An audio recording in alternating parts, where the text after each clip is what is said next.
Given the growth of Sunriver over the last 20 years, it became evident that the police and fire facilities were not meeting the needs of the community. The Sunriver Public Safety Building Taskforce was assembled to devise a new building plan and a pathway to finance its construction. We have an involved community. We have people with finance backgrounds, people with public safety backgrounds, the architecture background, strategic planning. The fact that we could pull this together as individuals was because we had a team of people around us that could fill in all those gaps. John Ralston performed a valuable role in recognizing the deficiencies of the old police and fire facility and communicating upgrade needs. When I saw the facilities here, I was very surprised, particularly with the police station. It's located in a portion of an office building. It's not set up to be a police station at all. There's no holding cells. There's no security, there's no privacy, there's no security at the lobbies. The fire station, while it was fine in 1995 when it was built, no longer meets NFPA standards.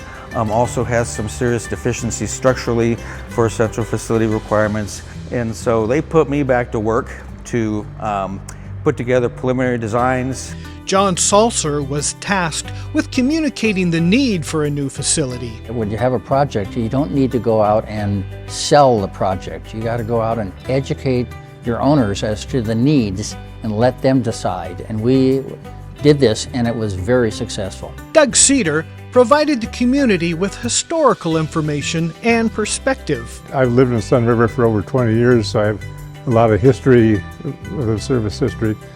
And a lot of people called me during the process to ask questions. I was able to put down some bad information that was passing through the community. Bill Hepburn spearheaded the communications with the Deschutes County Commissioners to obtain funds for the project. We needed to convince the Deschutes County Commissioners that we needed a part of their unallocated transient room tax money for this project.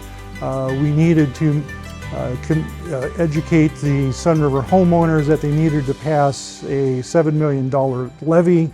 And we also needed to convince the Sunriver Owners Association, who were owners of the fire station, to sell us the building for $1. And because of the work of the task force, all that came together and all of that happened.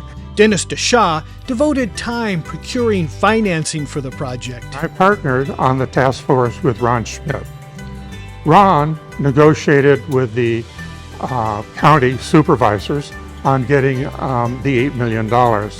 My responsibility was to get a loan for the difference between what they're giving us and what the service district agreed that they could use of their own funds. That number came to $7 million. Harry Hamilton, a non-Sunriver resident, provided perspective and valuable objectivity. One of the things that I realized early on was that all of the planning for these two facilities was coming from the two primary stakeholders, the chief of police and the chief of the fire department. And I thought that one of the contributions that I could make was to press them throughout the whole process to make sure that they were asking for the most reasonable and cost-effective components to this project possible.